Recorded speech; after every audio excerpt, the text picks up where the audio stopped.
Hello everyone, I'm Dr. Varsha Deshpande and the subject of this video today is the concept of fundamental rights under the Constitution of India. So probably the first thing that all of us know about the Constitution of India is that this Constitution guarantees to all of us certain basic fundamental rights. Now we're going to try and understand what is this concept of fundamental rights that the Constitution enumerates for us under Part 3. Now the best way that probably fundamental rights are described is by saying that these are our basic and inalienable rights.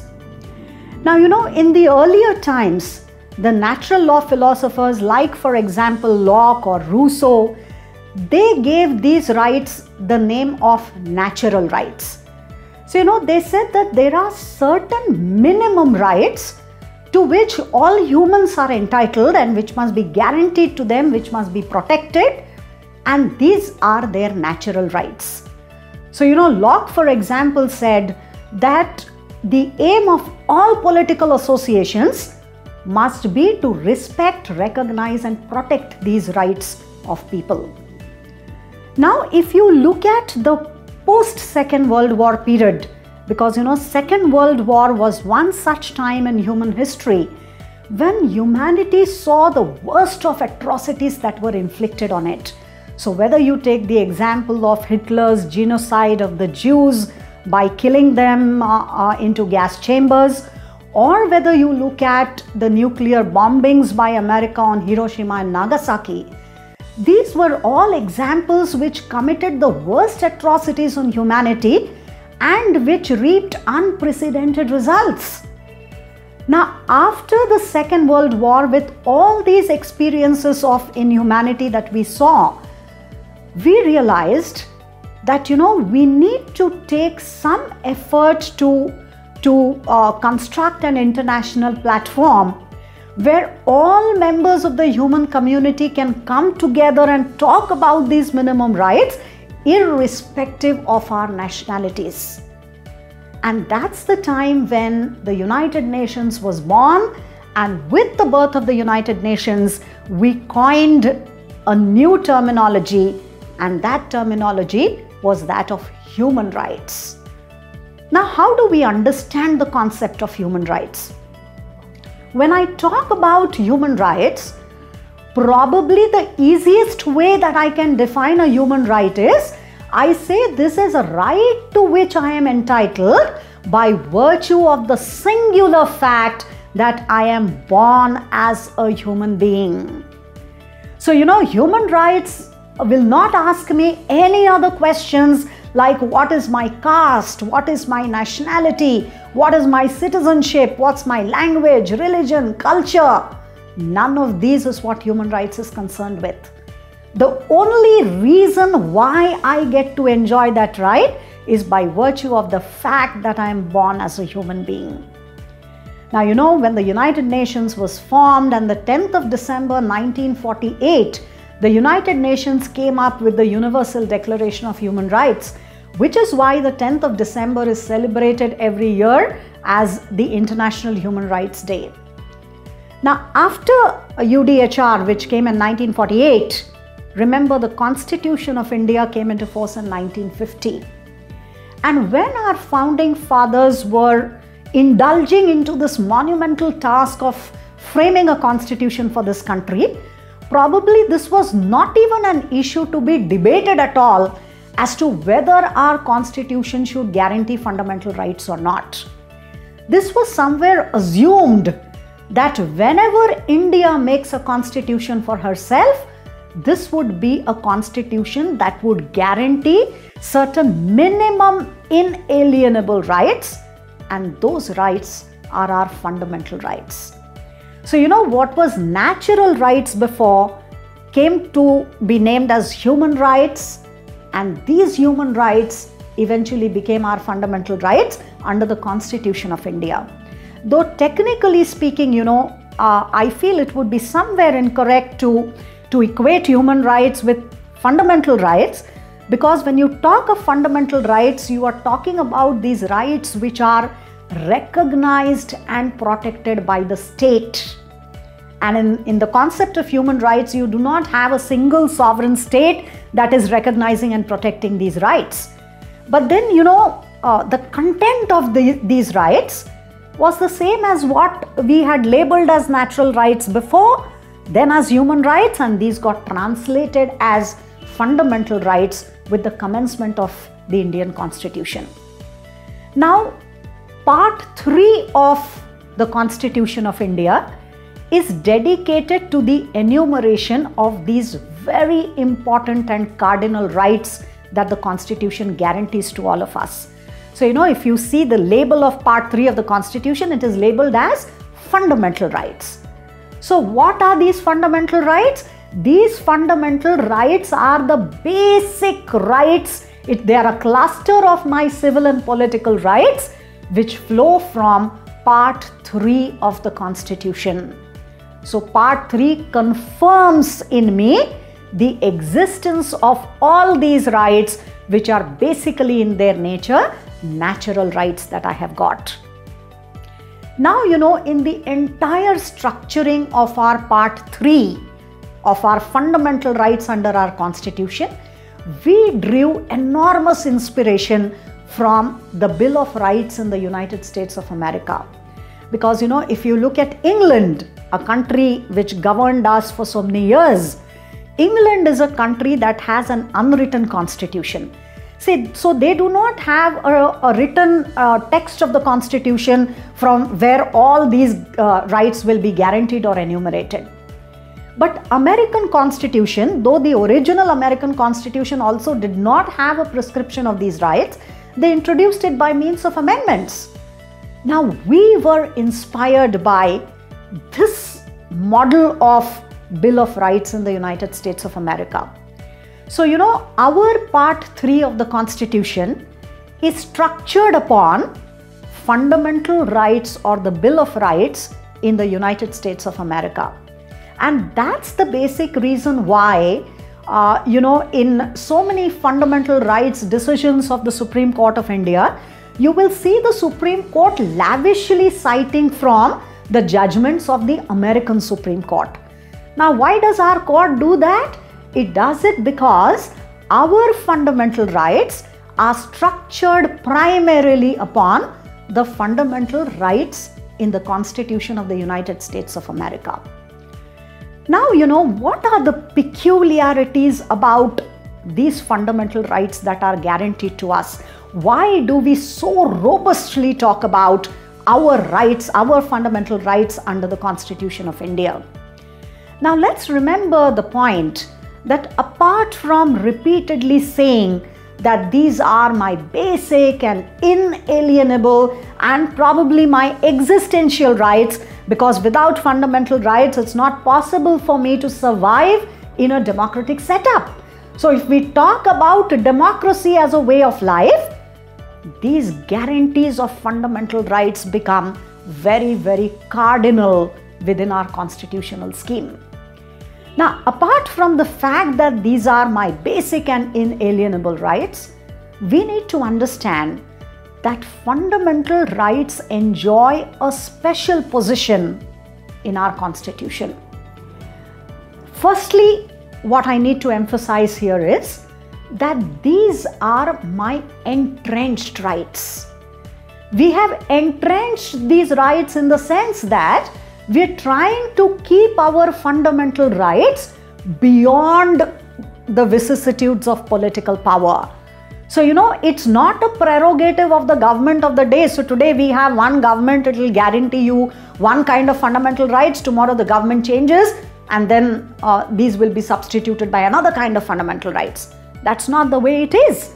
These rights are entrenched rights because the Constitution tells the state.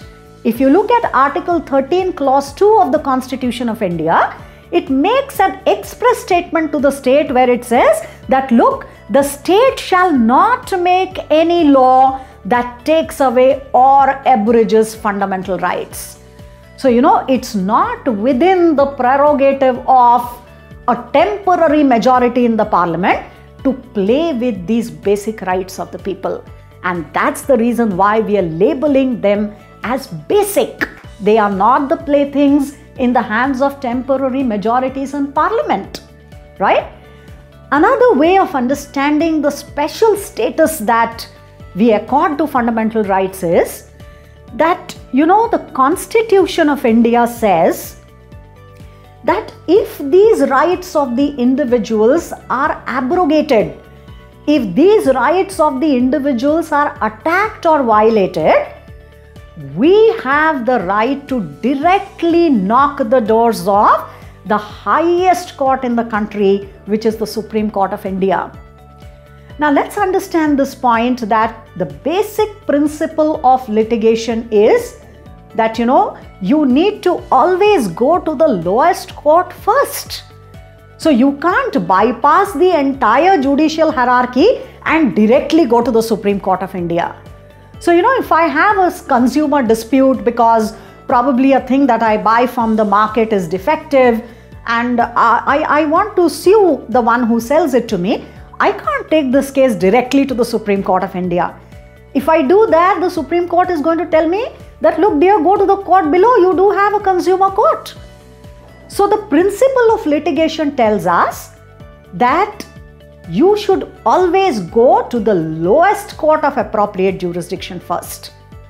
But when it comes to violation of fundamental rights, the Constitution of India treats this to be such a serious matter that it tells you that, look, if your fundamental rights are abrogated, you are entitled to bypass the entire law judiciary and directly go to the highest court of India, which is the Supreme Court.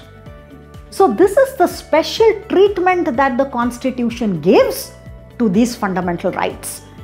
It treats these fundamental rights to be so important that its violation will call for a litigation or a writ petition being taken to the constitutional courts of the country, which is either the High Court or the Supreme Court of India. Now that's how we understand the importance of these fundamental rights. Now when I talk about the concept of fundamental rights, we need to identify that, or we need to understand that, there are two identifying characteristics of fundamental rights. What are these two characteristics? The first thing that we robustly talk about fundamental rights is, we say that, look, these rights are enforceable rights. Or another terminology that is used is, we say, these are my justiciable rights. What do I mean by that? When I say fundamental rights are enforceable rights, what it tries to convey is that, look, if anyone attacks my rights, I have the entitlement to go to the court and ask the court to grant me a remedy. So these are my enforceable rights. There's a popular legal maxim which says, ubi jus, ibi remedium. Where there's a right, there has to be a remedy. Because there's no fun giving me a right and then saying, that, look, if something goes wrong with that right, if somebody violates that right, we can give you no remedy. There's no fun in giving me such a right. So when I talk of fundamental rights, we have to understand that these are my enforceable rights, quite contrasting to what directive principles of state policy are. Because directive principles of state policy placed in Part 4 of the Constitution are non-enforceable principles. So this is the first thing we need to remember about fundamental rights, that they are justiciable in the court of law. The second identifying hallmark of fundamental rights is that these are not just enforceable rights, but these are rights which are enforceable primarily against the state only. So, this is not a right which one individual enforces against another private individual. Fundamental rights are those rights which all of us as individuals Enforce against whom? We enforce it against the state as an entity. Now, how do we understand this particular feature of fundamental rights? Why are they rights that are available only against the state? Now, here we need to understand that, when we created the political entity called as the state, we placed a huge arsenal of power in the hands of the state, because obviously the state had to discharge the task of governance, and the state could not have governed without possessing power. So when we created or established the political organization called as the state, we placed a huge reservoir of power in the hands of the state. Now, while we placed power in the hands of the state, we created a parallel fear that the state could misuse that power, because power is something, which necessarily comes with the temptation to abuse it, the temptation to misuse it. So when we placed such huge amount of power in the hands of the state, there was created a parallel possibility that the state could abuse this power. Now, therefore, in order to prevent the state from abusing this power, you needed to give a parallel weapon in the hands of the individual, and that weapon is the weapon of fundamental rights. So, why has the Constitution given me fundamental rights? So that through this weapon of fundamental rights, I am able to prevent the state from abusing or misusing its power. Therefore, let's remember that fundamental rights can be looked at from two different angles or two different perspectives. On one hand, they are my rights. My rights meaning they are rights of an individual. And on another, they are restrictions on the power of the state. This is an important function that fundamental rights discharge, that all fundamental rights operate as limitations on state power. They tell the state what are the things that the state cannot do. So, you say there are do's and don'ts. What are fundamental rights? Fundamental rights are a list of don'ts. They tell the state what are the things in which the state cannot indulge. What are the things that the state cannot do within this polity. That's the function that fundamental rights discharge. And because fundamental rights are a limitation on the power of the state, because they restrict the power of the state, that is why you will realize that most of the fundamental rights, they are worded in a negative language. These articles that deal with fundamental rights, they are negatively worded articles. Why are they negatively worded? Because as I said, they are telling the state what the state cannot do. So look at Article 14, for example, which talks about the fundamental right to equality. How is Article 14 worded? It says, the state shall not deny to any person equality before law and equal protection of laws within the territory of India. So it tells the state what it cannot do.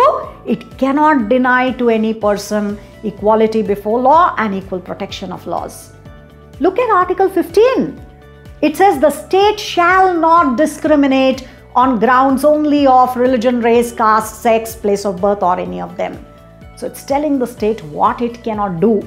It cannot discriminate on these prohibited grounds.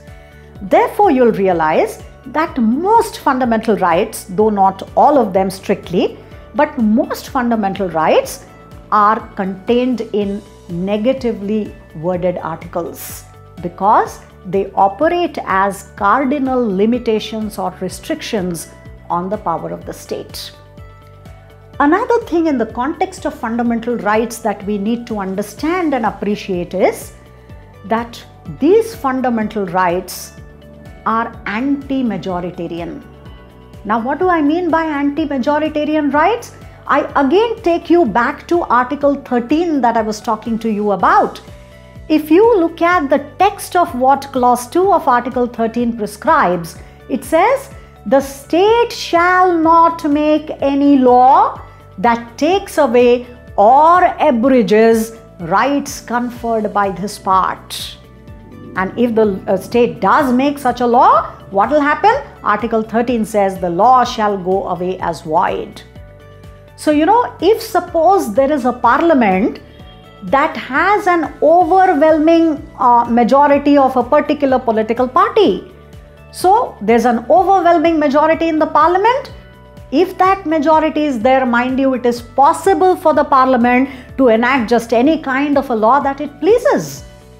So, suppose majoritarian parliament enacts a law that abuse my fundamental rights.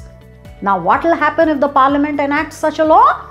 The judiciary would step in to declare such a law as void and unconstitutional on the strength of what Article 13 prescribes.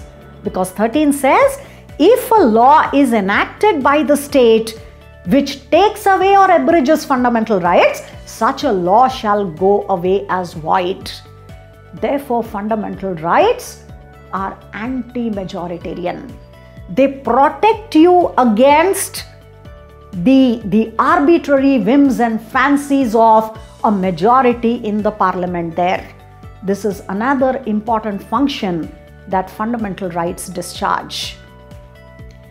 Now, having said this, we told ourselves that fundamental rights come from Part 3 of the Constitution. They are rights which are available to me only against the state. Now, that's the basic principle, though we do have a number of exceptions in Part 3 to this principle. But the basic rule is that fundamental rights are those rights which are available to me against the state. Now, when we say that these rights are available against the state, that's why, you'll notice that in cases relating to violation of fundamental rights which come up before the court, how are the names of the cases? You'll see so and so versus the Union of India, so and so versus the state of Maharashtra. So the state is always a necessary party in a litigation where you're talking about or complaining about the violation of a fundamental right. So these are rights which are available to us against the state at large. Having said this, we need to address another question, that whose rights are these? They are available against the state, true, but to whom are these rights given? Now here, there are two kinds of fundamental rights that one can talk about. Some rights within the text of our Constitution are given to persons. So the word that is used in the text of the relevant article is, it says person. And there are some articles where the fundamental right is guaranteed only to citizens. That means fundamental rights in our Constitution are of two types. Some rights are given to persons, which means they are available to both citizens of India as well as non-citizens. So again, let's take a look at Article 14. It says, the state shall not deny to any person. The word used there is not citizen. It says state shall not deny to any person equality before law or equal protection of laws within the territory of India. That means, can a foreigner in Indian territory claim the protection of the right to equality under Article 14? The answer is yes, because the right is given to persons, not citizens of India alone. On the other hand, let's look at Article 19, for example. 19 begins by saying, all citizens shall have the right to freedom of speech and expression, the right to assemble peaceably without arms, so on and so forth. So Article 19 comes as a guarantee to whom? It is a guarantee only to those who possess the status of being the citizens of India. These are not rights that can be enjoyed by non-citizens within the territory of India. So this is another thing that we need to understand and remember about fundamental rights. Now coming to the part of, the remedy, or okay, even before the remedy, if we talk about what kind of fundamental rights are given to me by the Constitution, if you make a broad classification of the rights prescribed in Part 3, there are, broadly speaking, 6 different kinds of fundamental rights that we have.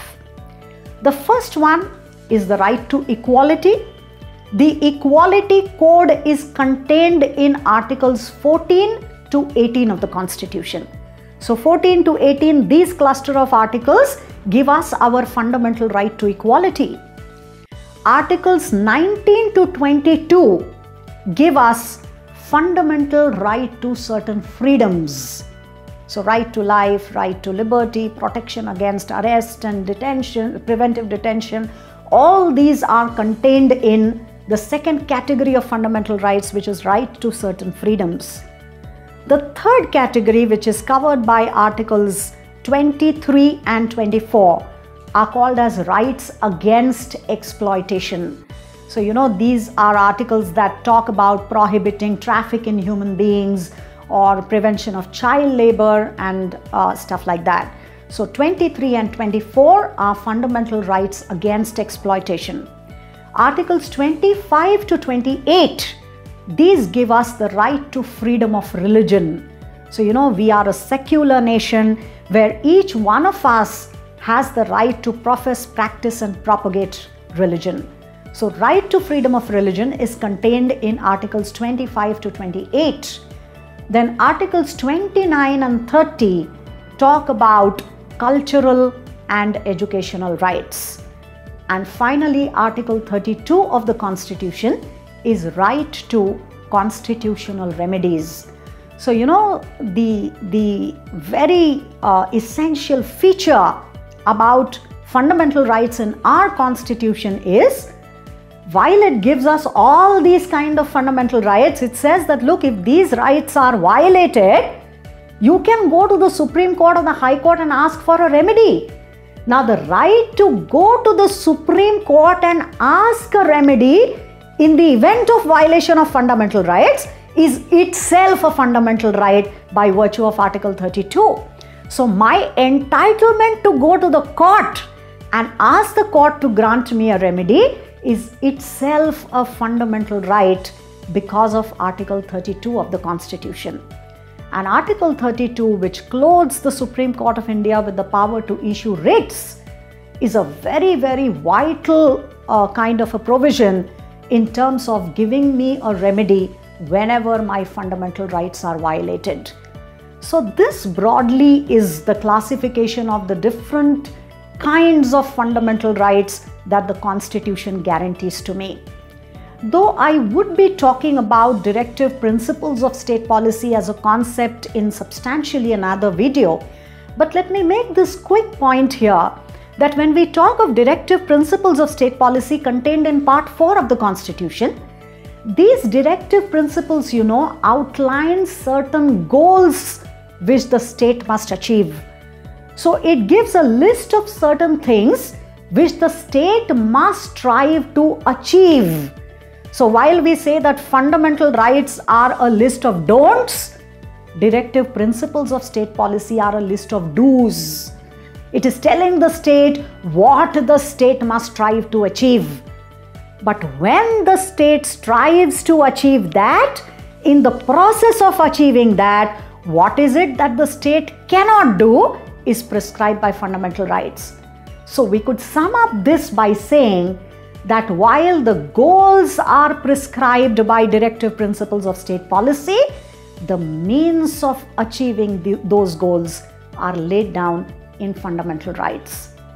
And today, you would see, in fact, of all these years, if you look down the history of the Supreme Court's judgments, you see the emerging constitutional jurisprudence in this country.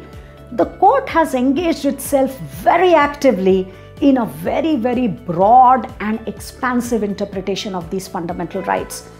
So, the content of these rights today have expanded far beyond what probably even the founding fathers of the Constitution had envisaged at the time when they drafted the text of Part 3 of the Constitution.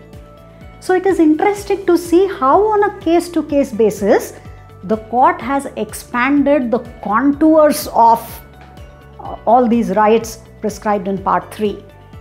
But I hope that at the conceptual level, what are fundamental rights, what is the philosophy behind these rights, and what are the functions that these fundamental rights discharge, I hope these concepts come down very clearly to you after watching this video.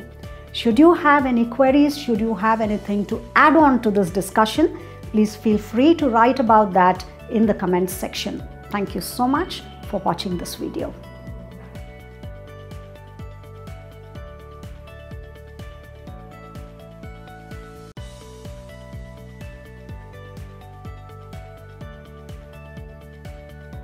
For more such informative topics on constitutional law, please like this video and subscribe our channel.